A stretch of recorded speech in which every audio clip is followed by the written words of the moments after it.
Hi, my name's Olivia and I work at Consortium Private Wealth as a financial advisor, and this week's video is on Christmas on credit. We are definitely fastly approaching that time of year. It's definitely a very exciting, fun time of year with family and friends, but it also can be a very dangerous time of the year when it comes to credit cards. So this is just a little quick refresher on the best ways to use your credit card, and let's hope that no one ends up with a Christmas hangover of the financial kind. Just a little recap on what Christmas actually is all about. Time for family and friends. So a lot of people travel to be with loved ones this time of year, so just a little reminder to focus on that more than the materialistic side of the gifts.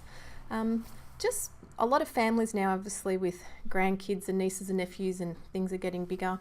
Families are getting bigger and a bit more expense. Maybe place a limit on how much you spend and who you buy for, so then things don't blow out of budget. A lot of families these days now do Kris Kringle. Everyone pops their names in a hat, pull one out, so you just buy one present and you set a value. So it might be one present, $50, and that's all you need to buy for. A lot of families now too have decided no more gifts, but everybody pitches in for the food, the drink and the wine, and just happy to be with each other and enjoying the feast. Look, there will be people that still like to give the presents, and that's fine, but here's a couple little tips and tricks to keep your credit card under check. First question you really need to ask yourself is, do you really need a credit card for this time of year? So you really should be saving up for the presents and buying just what you can afford.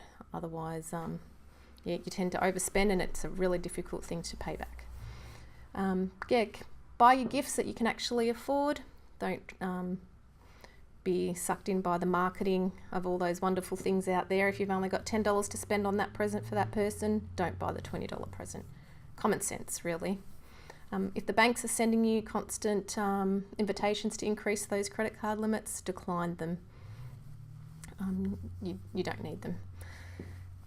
Now, one thing is that a lot of people get trapped under is paying off the balance in full each month. If you actually can't do this, you really shouldn't have a credit card. I've just got a little credit card calculator here to show you. If you just stick to your minimum repayments, which the bank sets, usually it's about 2 to 2.5% of what you owe. That's how they calculate that minimum balance. At an interest rate of about 18% and say a $5,000 limit, it'll take you about 33 years to pay that off, and you'll end up paying $17,000. If you can manage to pay more than the minimum, say up to $246 a month instead of the $102, you'll actually save over $11,000. So that's a pretty scary figure there, and great incentive to pay more than the minimum. Just one little other tip with credit cards is the cash advances. So you can actually just go to the ATM and do a cash withdrawal from your credit. Now, if you do that, interest will start accruing immediately. There's no interest-free period like there is with a purchase, and generally it's always a higher rate than what your purchase's rate is. So just be very wary of that. That's pretty much it. It was just a bit of a refresher to remember what Christmas is all about and keep that spending under control. Okay, thanks for listening. Bye.